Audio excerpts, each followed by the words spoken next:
Hello. I'm Dr. Guy. Basically, I've got this problem. See, I've got this YouTube channel, and I'm trying to show these people with their near-death experiences, and I think some of the strongest support of this phenomena is the individuals themselves. As a psychiatrist, I've interviewed a lot of them, over 100 of them actually, and I'm pretty impressed with their stories. But every time, only a small fraction of the stories I record actually make it on my YouTube channel. YouTube kind of yanks them a lot, and so I'm going to try some creative ways of getting the content onto my YouTube channel without totally violating the copyright thing.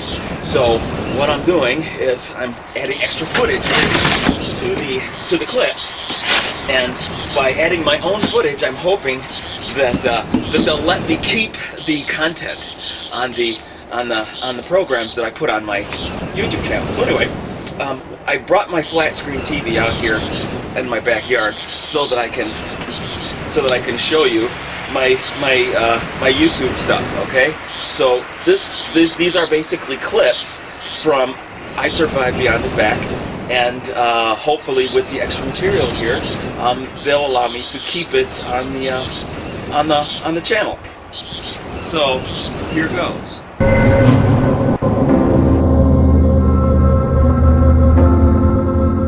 During our third year of marriage, Chris and I decided to move to LA from Atlanta, Georgia, because I wanted to pursue my gospel singing career.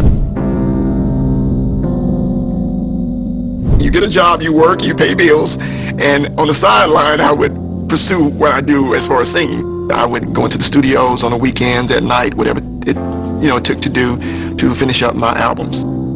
I got a job working with special needs, which is something I really love to do. Chris also did the same thing. She loved working with special needs clients.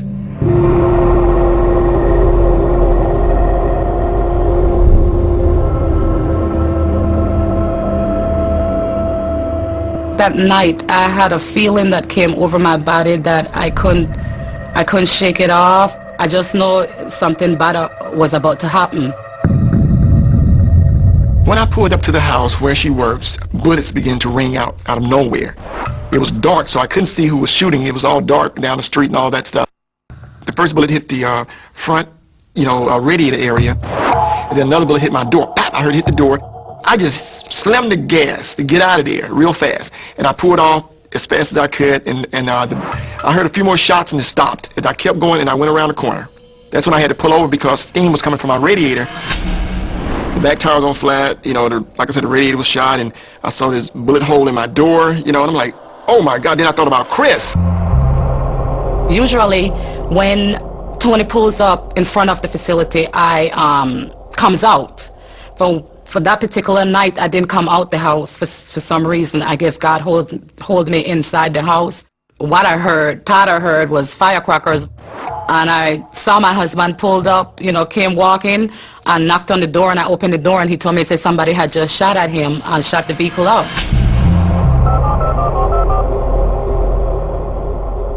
They told me that they know of some known gang members in this area that had been shooting people to join a gang.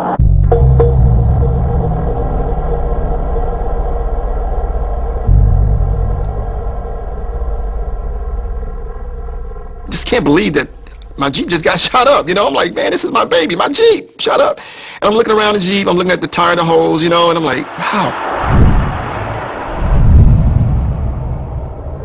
That's when things began to, as if it was going into a slow motion. I heard bullets start to ring out from behind me, and I turned to run because the bullets were coming past me. The first bullet hit my left leg and my thigh area, and it went straight through.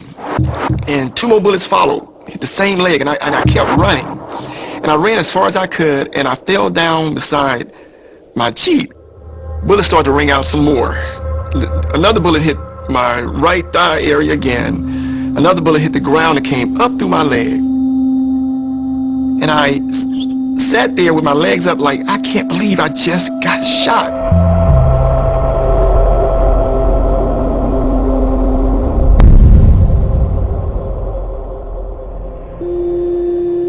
I looked over the car, looked over my hood, and this young man was standing behind this tree. Couldn't believe it. It looked like a little nephew of mine, just a little young kid. And he was hiding behind the tree, and he had a gun pointed towards my head. I said, in the name of Jesus, you're not going to shoot me no more. You don't even know me. Why would you do this to me? And when I said it, his hand began to tremble, and he lowered the gun and hid behind the tree totally, where I couldn't see him. So I walked past him. I didn't care anymore because I was so hurt and shot up like that. I just knew I wasn't going to make it. It was just too much blood. I couldn't go any further. I felt my heart as it began to slow down. I knew I was going to die at that point. I knew it.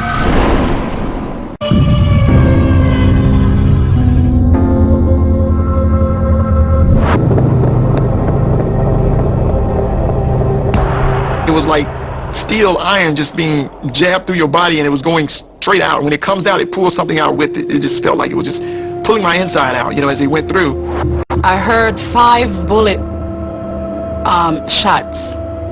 Those are the bullet shots that shot my husband.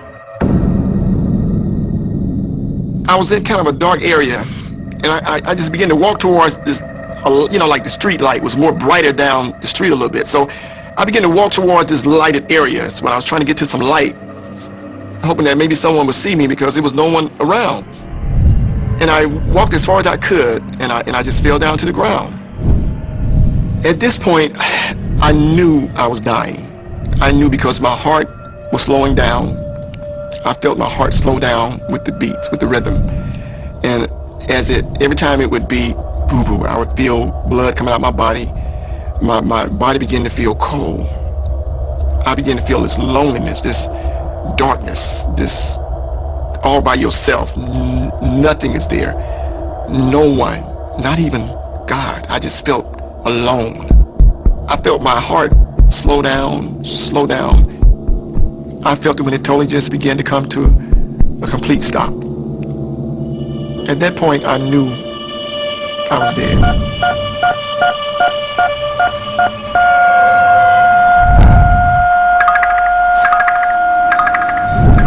I felt my spirit. It's like this sensation of my spirit came out of my body, and it began to float out and away from the body that was laying there on the ground, and I began to float towards these clouds. I didn't think about anything behind me, or my thought was, let me try to see what is this. I was so intrigued with what was in front of me. My whole thought was, wow, wow. And the closer I got to those clouds, the more peace I felt, the more, like a love, like it was just joy. I just felt really, really good, like I've never felt before.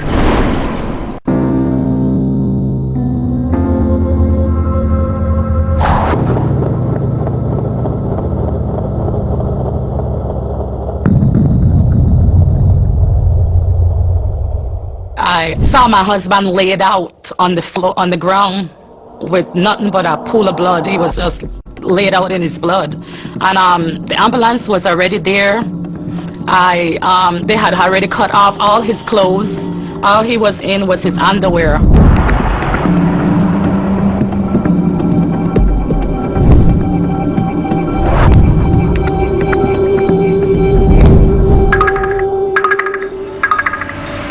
The closer I got to these clouds, the more peace I felt. I felt this love, man. I'm like, wow, this is a great feeling. Then all of a sudden, like a window opened in front of these clouds. And I looked through the window and I saw this huge city. I saw these colors I've never seen before in my life, these beautiful radiant colors. And I saw these lights, like these bright lights. They was going back and forth, just going back and forth through the city. They put him on a stretcher and take him and put him in the ambulance that they was going to take him to the hospital. I asked the paramedics, can I go with him? I'm his wife. I need to go. They tell me, no, I cannot go with him.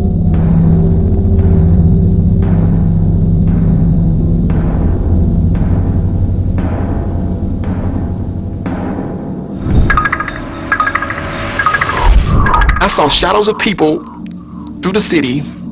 I heard people talking. I heard kids playing. I just felt this array of just love, this peace, like, man, that's where I'm supposed to be, right there. And I tried to push my way through, and I couldn't go forth, and all of a sudden, a voice said to me, it's yet your time. Go back. And when it said that to me, to my spirit man, I'm like, no, there's no way I'm going back to that. No way. I'm going inside here. I'm going to stay here. This is where I'm supposed to be. This is where everyone's supposed to be. Therefore, I'm going to stay here. The voice said to me again, it's not yet your time. Go back. And I was fighting. No, I'm not going back. You can forget it. I'm not going back to that cruel world, to that hurt, that pain. There's no way.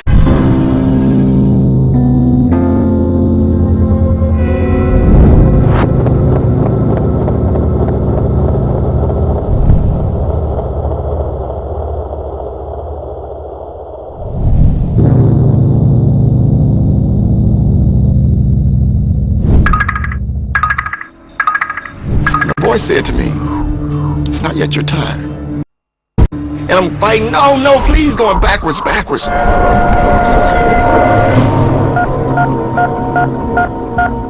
I opened my eyes and I breathed. And when I opened my eyes, this doctor was standing over me, and he was about to throw the sheet over my head. And he dropped the sheet and he ran out the room. And I looked around and I saw this tube coming from my throat. And man, my heart was more hurt than my body. I couldn't believe I came back to this world. I didn't want to come back here. I was devastated. I went in the intensive care room to visit my husband, and when I actually went in there and saw how he was, it was like he was here, but he wasn't here. It was like he had the machine breathing for him. He had the machine living for him. He wasn't doing it on his own. I saw my wife, Chris. I remember seeing her standing over me crying. I was just so far gone out of it, and I fell right back into a sleep. They couldn't get the tube down my throat to try to get air into my lungs, so they had to cut my throat to get air inside because I died and everything had locked up, and they mistakenly cut a piece of my vocal cord. That's very, very, very devastating for a singer, for an artist. The doctor come into the room, and he said, I know you're a singer. We're sorry about your throat. We may have to put a box on the side of your throat to talk out of. We got to try to get you to say something if you can, because if not, this is going to be permanent. If you can say anything, is there any way you can say something, please try.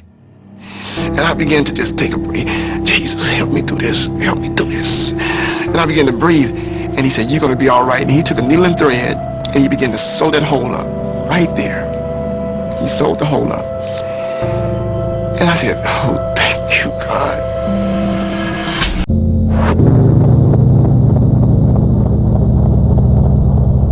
I remained in the hospital after that about 2 to 3 weeks, I think, because I had to go through rehabilitation to learn to walk again. I mean, after your body dies, it's like you have to learn how to do everything over again, is what one of the doctors told me. Everything that was taken away from me came back to me. I'm back to singing again. I've worked on my 5th album. I'm writing a 6th album now. I'm writing a new 6th album. I'm speaking in schools, juvenile halls. I target youth, young people that are involved with gang activity, especially gang violence, or even just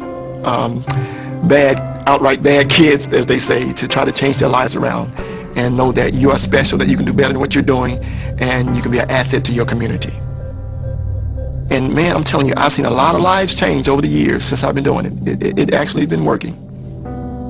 He's a better person. He's a very, very better person than he was then. He wasn't a bad person then, but he's 100% better than he was.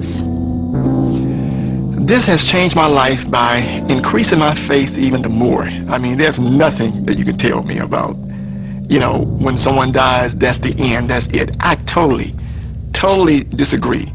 I know myself from my experience, from what I felt, what I believed, what I saw. One thing I do believe, if you live by the sword, you're going to die by the same sword that you're living by. Either you do wrong or you do right, you do bad, you do good. I believe the end will show it all to you.